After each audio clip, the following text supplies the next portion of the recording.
terhadap semua infrastruktur di Gaza, termasuk juga pemukiman penduduk sipil. Itu dilakukan dengan sengaja karena Menteri Israel Benjamin Netanyahu ini sudah kehilangan akal sehatnya. Kemarin mulai sekarang itu milisi Houthi di Yaman yang mendominasi Yaman Utara itu tidak tahan untuk membela saudaranya di Gaza. Pesawat-pesawat yang bisa terbang sampai ke Iran, dia bisa menyerang Iran, dan kalau itu terjadi maka terjadi kegawatan di Teluk Persia. Perundingan perdamaian yang dihentikan Israel sejak tahun 2014 harus digulirkan kembali.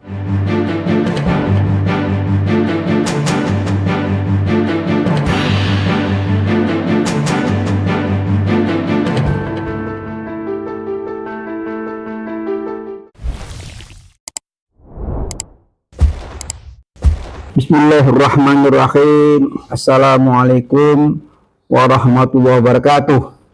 Waalaikumsalam warahmatullahi wabarakatuh. Jumpa lagi di Khas dan Peace Channel dengan Habib Smith Al-Hadar, pengamat Timur Tengah, pengamat politik, pakar politik, dosen. Wah, segudang ilmu beliau. Ya, coba kita bisik-bisik sehingga memberikan semacam penambahan ilmu ya. Karena tanpa kita korek, tanpa kita minta, ini ilmu ini terpendam ya. Jadi alangkah baiknya netizen juga memperhatikan bisik-bisik kenegaraan ini sehingga bermanfaat buat kita semua. Ya, sehat Habib? Sehat. Masya Allah. Ini kalau sudah ketemu pakar-pakar seperti ini sayang ya. Di akhir-akhir perpolitikan nasional, internasional, kondisi yang lagi prihatin dunia ya. Baik di domestik dan negeri ini juga banyak karut-marut politik yang luar biasa menjelang pilpres. Sementara di luar sana juga berjatuhan syuhada ya. Setiap hari kita melihatnya. Kita hanya bisa menangis. Tapi di samping tangisan kita juga melihat, ya Allah, betapa ibu dan ayah mereka itu melihat anaknya yang sudah meninggal itu bangga. Karena mereka tahu keimanan mereka itu bahwa ini tempatnya jannah, ya, tempatnya surga. Karena mereka betul-betul terzalimi oleh kekejaman Zionis Israel ya, yang semakin hari semakin membabi buta. Gimana Dr. ini kondisi terkini di Palestina? Selain kita mendoakan, kita juga coba berbisik ya, semoga apa yang terjadi di dunia internasional ini mempunyai dampak ya. Kita juga Indonesia kan juga banyak prihatin, yang ada demo, ada segala macam, ada doa, ada segala macam hal sudah diusahakan. Termasuk kemarin kita lihat sendiri ya, anggota DPR itu mereka bersidang memakai sorban ya, pakai sorban Palestina ya, salah satu dukungan moral ya. Gimana Bapak ini? Iya, kita sangat prihatin dengan tindakan Israel terhadap jalur Gaza yang dihuni sekitar 2,3 juta rakyat Palestina yang tertindas gitu. Nah, kita melihat sekarang ini pemboman besar-besaran terhadap semua infrastruktur di Gaza, termasuk juga pemukiman penduduk sipil. Itu dilakukan dengan sengaja. Nah, tujuan Israel sebenarnya sekarang ini adalah mengosongkan Gaza dari penduduk Palestina seluruhnya dikosongkan. Karena sejak perang yang terjadi antara Israel dan jalur Gaza yang didominasi oleh kelompok Harakah Al-Muqawamah Al-Islamiyah, yaitu gerakan perlawanan Islam, Hamas, itu terjadi berulang kali. Dan sepanjang Hamas masih ada di situ, maka Israel tidak bisa tidur nyenyak dalam hal ini. Oleh karena itu, yang mereka sedang lakukan sekarang ini adalah bagaimana mengosongkan Gaza dari penduduk Palestina. Nah, itulah sebabnya mengapa kita melihat teror yang sangat sadis oleh Israel terhadap jalur Gaza itu. Itu mereka bahkan menggunakan senjata fosfor, bom fosfor. Bom fosfor itu adalah salah satu senjata yang digolongkan sebagai senjata destruktif, senjata pembunuh massal yang digolongkan sebagai senjata kimia. Yang terlarang ya? Itu terlarang, tapi digunakan.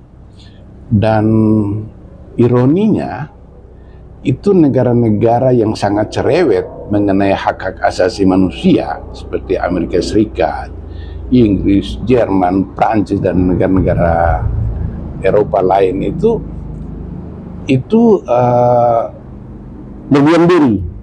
berdiam diri tidak mengusahakan adanya gencatan senjata terhadap dua kelompok yang berperang ini. Sementara kita lihat bahwa sebenarnya Perdana Menteri Israel Benjamin Netanyahu ini sudah kehilangan akal sehatnya gitu. Ya, tujuan perang dia untuk mengosongkan Gaza itu tidak akan tercapai. Masalahnya, selain Mesir tidak mau menerima pengungsi Gaza karena itu satu-satunya akses atau pintu gerbang Gaza keluar itu cuman melalui gerbang Rafah di selatan Gaza itu untuk masuk ke Mesir. Nah, kenapa Mesir menolak itu? Karena selain tragedi kemanusiaan yang akan mereka hadapi, bayangkan 2,3 juta orang harus memasuki Mesir, sedangkan Mesir juga sudah menampung pengungsi sejak lama di Mesir itu. Dan fakta bahwa begitu orang Palestina keluar dari wilayahnya, Israel tidak akan mengizinkan mereka masuk kembali gitu. Oleh karena itu semua negara Arab menolak pengungsi Palestina yang baru gitu. Artinya korban akan semakin hari semakin bertambah. Sudah sekarang ini 8.000 lebih kalau sampai tadi malam tanggal 2 November itu sudah ada sekitar 8.500 orang yang tewas. Kemudian hampir 20.000 orang yang cedera. Dan kemudian ada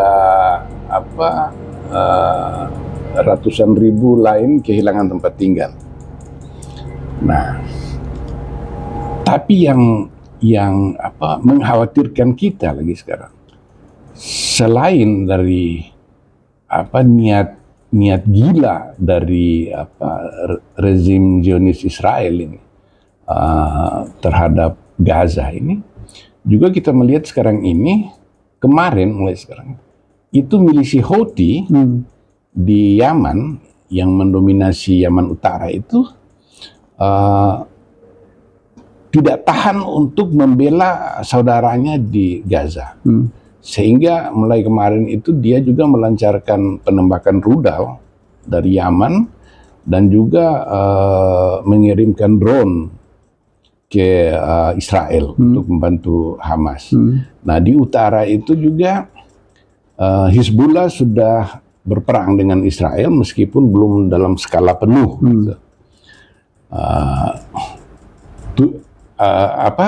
Israel lalu untuk menangkal rudal-rudal dari Houthi di Yaman itu, dia mengirimkan kapal perang di Laut Merah, kapal perang yang dipersenjatai dengan rudal anti rudal untuk menangkis rudal-rudal dari Yaman yang menuju ke Israel itu. Nah, ini mengkhawatirkan kita karena perang ini telah meluas. Sekarang sudah Israel sedang menghadapi 3 pihak sekarang ini. Houthi, Hamas di jalur Gaza, dan Hizbullah di Lebanon. Walaupun di Hizbullah itu belum menggunakan kekuatan penuhnya dia. Nah, tujuannya dari Houthi ini bagaimana memecahkan konsentrasi Israel dan juga menyedot sebagian kekuatannya. Jadi ada Hamas, Houthi dan Hizbullah di utara Israel itu. Nah, ironisnya itu negara-negara besar tidak mau mengusahakan supaya gencatan senjata diberlakukan sesegera mungkin untuk menciptakan koridor kemanusiaan, masuknya bantuan kemanusiaan ke jalur Gaza itu. Nah, malah sekarang ini Presiden Amerika Serikat Joe Biden itu membuat proposal ke Kongres untuk menambah dana 14 miliar untuk Israel gitu. Nah, diduga kuat 14 miliar ini yang diminta Biden untuk bantu ke Palestina ini tujuannya untuk membiayai pengungsi Palestina dari Gaza ini agar supaya Amerika Serikat bisa mencuci tangan dari konflik ini gitu. Jadi dia pura-pura dana itu untuk bantu Palestina, padahal ada agenda. Iya, dia menjustifikasi rencana Israel untuk mengosongkan Gaza. Nah, dan dia dukung itu, menjustifikasi itu, dilakukan itu dengan dana. Nah, iya, dengan dia kalau sampai pengungsi Palestina keluar dari Gaza ke seluruhnya, dia akan menggunakan dana itu untuk membantu para pengungsi Palestina itu supaya wajah kemanusiaan Amerika Serikat itu terlihat gitu. Padahal nawa itu beda. Sayang sekali bahwa ini skenario gila gitu. Ini tidak akan berhasil gitu. Bahkan menciptakan ketegangan baru di seluruh Timur Tengah, bahkan di dunia Islam, karena Indonesia pun kena getahnya. Kena getahnya apa? Itu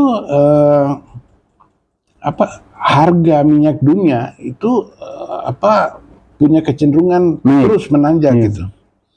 Nah, diduga kuat kalau sampai perang ini nanti panjang, khususnya kalau sampai Suriah terlibat, karena Suriah ini belum berdamai dengan Israel dan dia punya wilayah dataran tinggi Golan itu lagi diduduki oleh Israel. Nah, apabila perang skala penuh dari Hizbullah melawan Israel juga di utara, lalu Israel benar-benar juga melakukan skala penuh terhadap perang darat di Gaza, maka kemampuan Israel ini terbagi gitu ke selatan dan ke utara dan juga ke udara dengan Houthi itu. Nah, apabila ada tanda-tanda bahwa Israel kewalahan dan menengah dalam menghadapi 3 front ini, Suriah bisa terlibat di dalamnya. Dan kita mesti ingat bahwa Hizbullah, Houthi, Hamas, dan Suriah adalah sekutu Iran. Iran juga terlibat nanti ya? Pasti, karena di Suriah itu ada tentara Iran di sana. Tentara Iran. Nah, kalau Suriah terlibat, Israel mau nggak mau akan melihat Iran sebagai musuhnya, dan dia punya pesawat-pesawat yang bisa terbang sampai ke Iran. Dia bisa menyerang Iran, dan kalau itu terjadi maka terjadi kegawatan di Teluk Persia itu. Masya Allah, Masya Allah. Nah, itu Selat Hormuz itu adalah gerbang, sekitar 30% energi dunia itu berada di Teluk Persia itu. Dan Teluk Persia itu di Selat Hormuz itu gerbang masuknya tanker-tanker internasional ke Teluk Persia itu cuma berjarak sekitar 40 km itu. Kalau Iran tutup itu Selat Hormuz Gaza, Selat Hormuz itu, harga minyak dunia itu akan melonjak berkali lipat. Dan pernah terjadi kan waktu itu? Iya. Tahun berapa pernah terjadi kan? Tahun 73 itu semua negara Arab produsen minyak itu melakukan embargo terhadap Israel itu. Nah, Amerika Serikat itu harus kembali ke akal sehat bahwa akar masalah Palestina itu adalah masalah penjajahan. Jadi kalau mau menyelesaikan masalah Palestina itu menyelesaikan akar masalahnya itu. Masalah akarnya apa? Itu penjajahan Israel. Oleh karena itu perundingan perdamaian yang dihentikan Israel sejak tahun 2014 harus digulirkan kembali dan Palestina harus diberi kemerdekaan karena ada resolusi-resolusi Dewan Keamanan PBB di mana Amerika Serikat ikut menandatangani itu, yaitu resolusi nomor 242, 338, kemudian 181 dan kesepakatan Oslo antara PLO pada waktu itu dipimpin oleh Yasser Arafat dengan pemerintahan Israel yang didominasi oleh Partai Buruh waktu itu tahun 93 itu harus diwujudkan. Itu resolusi-resolusi yang disepakati oleh dunia dan juga kesepakatan Oslo itu disepakati oleh Israel gitu. Nah, yang terjadi sekarang ini, gilanya Netanyahu sekarang ini karena dia ingin mempertahankan kekuasaan. Kalau nggak salah kan belum lama ini kan ada semacam resolusi PBB kan yang 145 negara yang itu Majelis Umum PBB itu tidak mengikat. Makanya ada salah satu direktur itu mengundurkan diri kan dari iya kalau Majelis Umum PBB itu resolusinya dia itu cuma bernilai moral gitu. Artinya moral dunia itu tidak bisa menerima. Itu kan diveto kan? Diveto Amerika kan? Iya, Amerika itu sudah veto sekitar 96 resolusi Dewan Keamanan PBB yang dia veto itu terkait dengan Palestina itu. Nah, jadi perang ini berlangsung ini, perang gila ini sebenarnya mencerminkan bahwa Israel telah kehilangan akal sehatnya dan moralnya dia. Karena skenario mengosongkan Gaza itu sesuatu yang impossible, sesuatu yang tidak mungkin dan hanya melahirkan penderitaan kemanusiaan gitu. Kita mesti ingat bahwa pasca Perang Dunia Kedua itu terjadi dekolonisasi di seluruh dunia, termasuk Indonesia merdeka, itu semua negara. Satu-satunya masalah yang masih tertinggal dalam upaya dekolonisasi pasca Perang Dunia Kedua itu cuma Palestina yang sampai sekarang. Jadi dunia berhutang kepada Palestina untuk perdamaian gitu. Jadi kalau cuma membantu kemanusiaan itu nggak ada arti apa-apa. Dan niat Israel untuk mengosongkan Gaza ini kan satu pikiran yang tidak masuk akal dan hanya bertujuan untuk menjaga posisi kekuasaan dia di Israel itu. Karena bagaimanapun juga terjangan Hamas sejak 7 Oktober ke Israel itu menunjukkan bahwa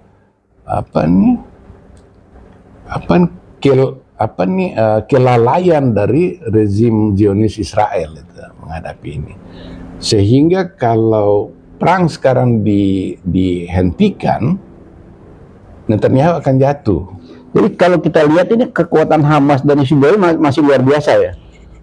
Luar biasa. Dan kenapa kita lihat Israel sampai sekarang ini belum, walaupun dia gertak terus-menerus bahwa dia akan melakukan serangan darat, dia masih setengah-setengah melakukan itu. Karena dia pernah melakukan itu dan jadi kuburan tentara Israel di Gaza gitu.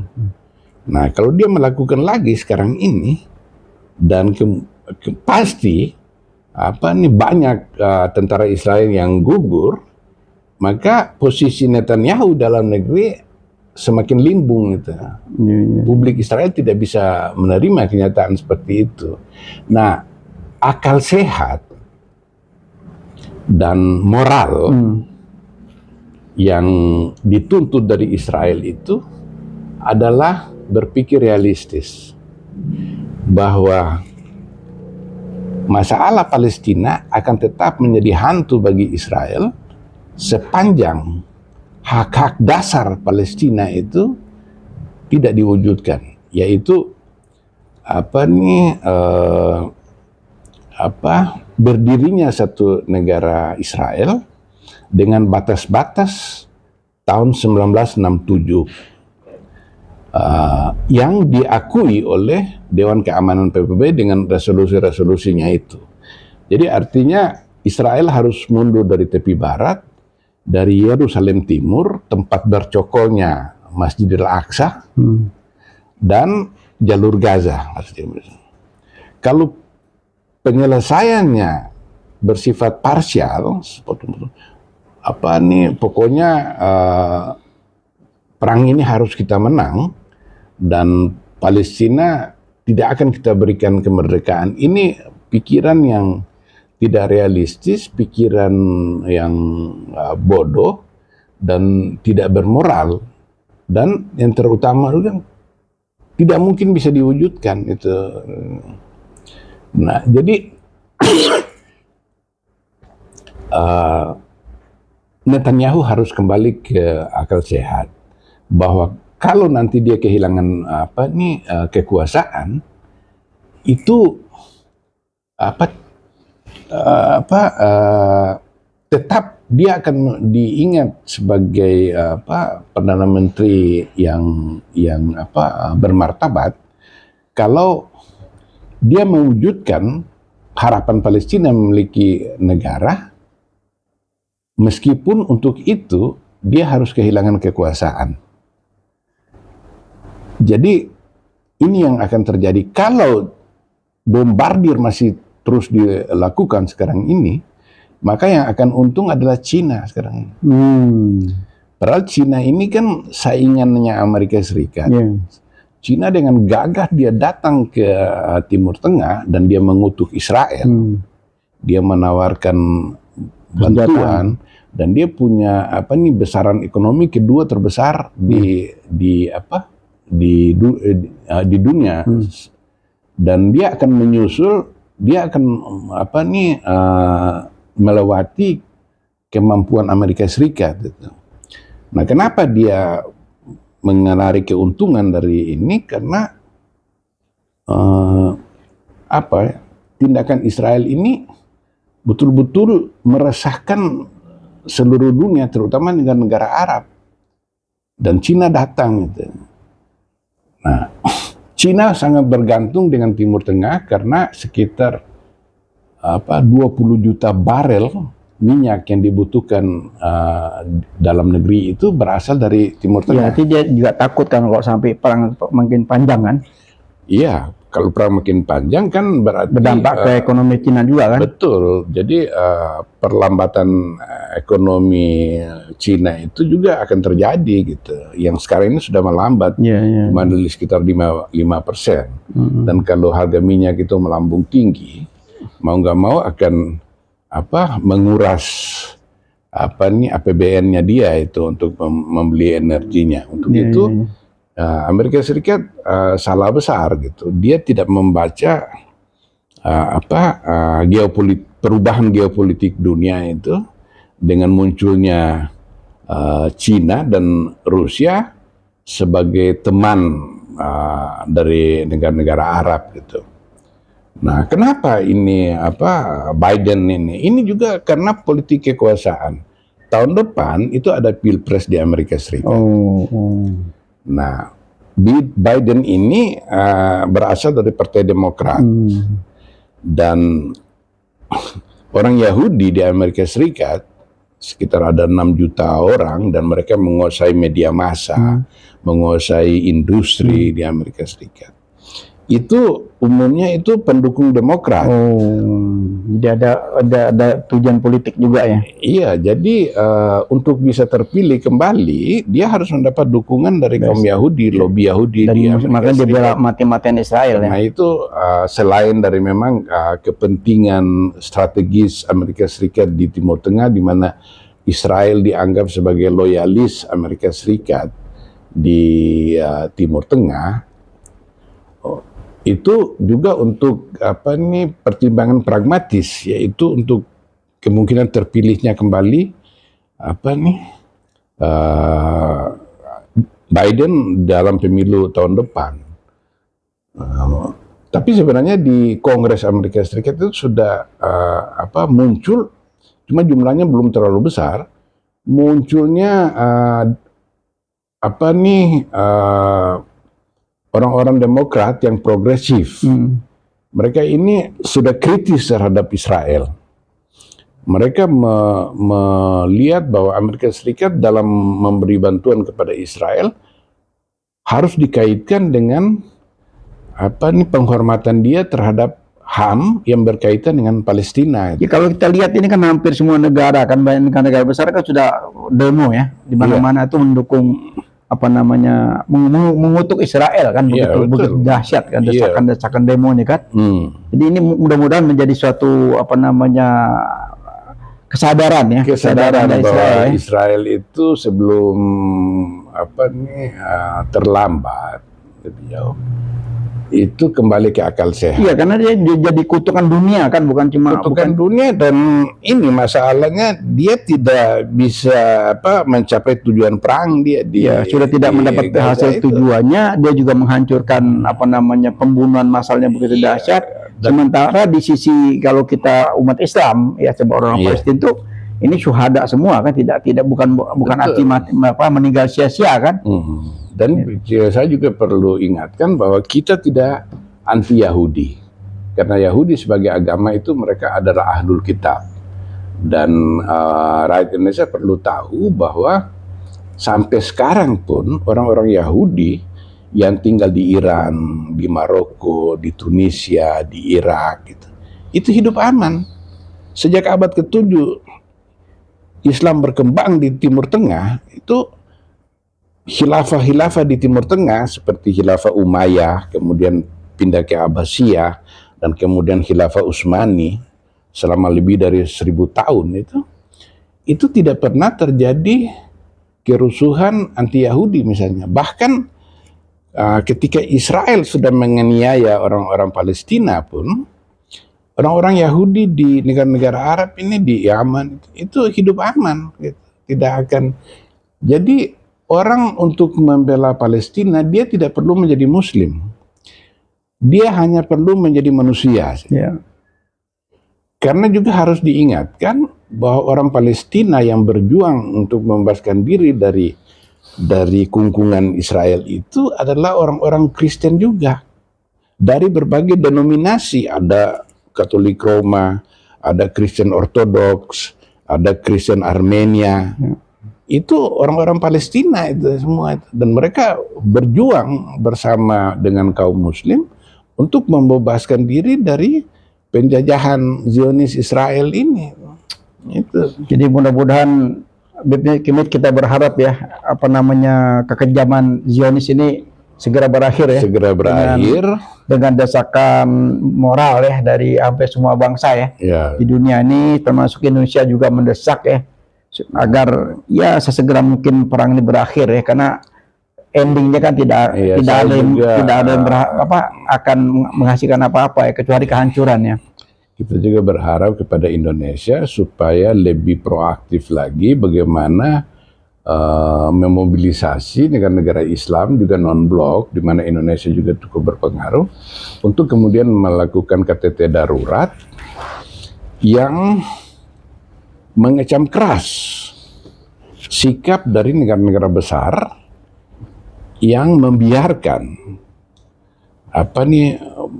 pemboman Israel yang dilakukan secara random, yang bertujuan menteror orang-orang sipil Palestina itu, supaya cepat mengakhiri gitu. Sebenarnya dunia Islam ini, dan itu sebenarnya punya pengaruh besar. Karena sekarang ini, itu dunia ini sudah menjadi multipolar. bukan lagi monopolar ketika Uni Soviet runtuh tahun 91 itu. Amerika Serikat menjadi negara adidaya tunggal gitu. Tapi sekarang sudah muncul kekuatan multipolar. Ada Cina di sana, ada Rusia, kemudian ada India juga mampu. Nah, sehingga sebenarnya secara geopolitik itu pengaruh Amerika Serikat di dunia itu merosot. Dan negara-negara di Timur Tengah khususnya itu sekarang ini mempunyai bargaining power atau kekuatan tawar terhadap Amerika Serikat yang makin besar gitu. Mereka bisa menggunakan kartu Cina untuk menekan Amerika Serikat gitu. Nah, ini saya berharap supaya Indonesia lebih proaktif lagi, jangan cuman retorika sekedar kalau jujur kalau kita lihat rezim ini satu hal yang mustahil lah. Ya, kita mungkin berharap nanti rezim ke depan ya mungkin masih bisa kita berharap ya. Karena kalau ngomong soal rezim sekarang ini, jangankan memikirkan rakyat Palestina, kita sendiri juga tidak dipikirkan kan dengan kegaduhan akhir-akhir ini tentang kemiskinan, tentang tenaga kerja yang juga terlantar. Ya, apalagi kita memikirkan Palestina, kita aja dan juga kepentingan nasional kita sendiri, kepentingan nasional kita gitu. Kalau perang ini berkepanjangan bisa timbul instabilitas politik karena kaum Muslim Indonesia tidak bisa menerima serangan brutal Israel terhadap Gaza. Juga kalau kenaikan harga minyak itu dampaknya kepada bangsa ini luar biasa besarnya ketika utang kita itu sudah sangat besar, jadi beban gitu. Nah, kalau pemerintah tidak ketika pendapatan APBN kita merosot sementara kemiskinan bertambah dan itu akan mengganggu pembangunan kita karena dia harus mengeluarkan bansos yang lebih besar di saat pendapatan dia menurun akibat meningkatnya atau menurunnya perdagangan dunia gitu. Nah, ini yang harus menjadi perhatian Indonesia dan tidak usah ragu untuk mengecam keras Israel karena konstitusi kita, amanat konstitusi kita itu adalah perintah dari konstitusi kita adalah penjajahan di muka bumi harus dihapuskan karena tidak sesuai dengan peri kemanusiaan dan peri keadilan. Mungkin kita kembali lagi ke parlemen kita ya. Parlemen kita ini juga harus bersuara keras ya. Betul. Selain rezim ini mungkin kita tidak bisa berharap banyak ya.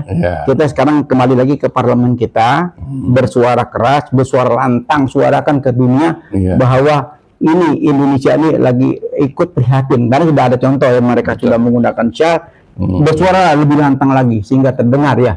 Iya, dan proaktif gitu. Retno Marsudi, Menlu kita ini harus melakukan lobby dengan mendatangi sentra-sentra kekuatan di Timur Tengah yaitu Iran. Ya, tentunya di backup oleh parlemen kan. Iya. Parlemen kan akan gaungnya kan akan lebih berbeda kan untuk lobby-lobby internasional. Baiklah, bisik-bisik kenegaraan tentang Palestina ini kayaknya perlu session yang beberapa kali lagi karena begitu luas ya, begitu banyak yang perlu kita bahas. Insya Allah dengan doa ya dan dukungan moral ya, dunia terutama umat Islam di dunia ini mendoakan semua syuhada yang menjadi kekejaman Israel itu mendapat satu tempat magam yang Allah muliakan ya. Gitu. Jadi kita tutup dengan memberikan semacam doa ya, Al-Fatihah kepada seluruh syuhada kita yang terbunuh ya oleh kekejaman Israel. Al-Fatihah ala jami'a wa kulli anbiya'i salihah wa ila khatim Nabi sayyidina Muhammad sallallahu alaihi wasallam. Al-Fatihah. A'udzubillahi Bismillahirrahmanirrahim. Ar-Rahmanir-Rahim. Iyyaka na'budu wa iyyaka nasta'in. Ihdinas siratal mustaqim siratal ladzina an'amta 'alaihim ghairil maghdubi 'alaihim waladdallin. Amin ya Allah, hancurkan Zionis Israel yang kejam dan keji, membasmi umat manusia yang tidak berdosa, yang tidak sesuai dengan kemanusiaan. Bukan hanya Islam, tapi semua bangsa di dunia ini mengutuk kekejaman ini. Ya, Bro, ya. Mudah-mudahan bisik-bisik ini bermanfaat buat kita semua. Tapi hanya bisa menangis, sedih melihat berguguran. Subhanallah. Orang-orang tidak berdosa. Orang-orang tidak, tapi di sisi bayi itu anak-anak. Luar biasa. Tapi ya, kita mendoakan juga semua keluarga yang ditinggalkan oleh anak-anak, suami, istri yang meninggal, diberikan ketabahan. Karena tidak ada lain syuhada, tidak lain ganjaran pahala yang besar di sisi Allah. Mudah-mudahan segera berakhir kezaliman ini di muka bumi. Ya. Terima kasih banyak waktunya. Terima kasih kembali. Ya, kita sekali lagi berdoa semoga segera kekejaman ini berakhir. Ya. Nah, akhiri bisik-bisik keprihatinan yang mendalam dari Hasdis dan Channel, ya. Ini dari hati yang dalam kami sampaikan ini. Bukan rekayasa. Karena tiap hari kita melihat hanya bisa menangis, kita tidak bisa buat apa-apa. Dengan suara khas dan Channel ini, semoga bisa terdengar kepada Zionis yang kejam dan keji itu bisa sadar mereka bahwa mereka juga akan mendapatkan laknatullah karena mereka kejam dan keji terhadap umat manusia. Nah, baiklah kita akhiri dengan wabillahi taufiq wal hidayah. Wassalamualaikum warahmatullahi wabarakatuh. Terima kasih.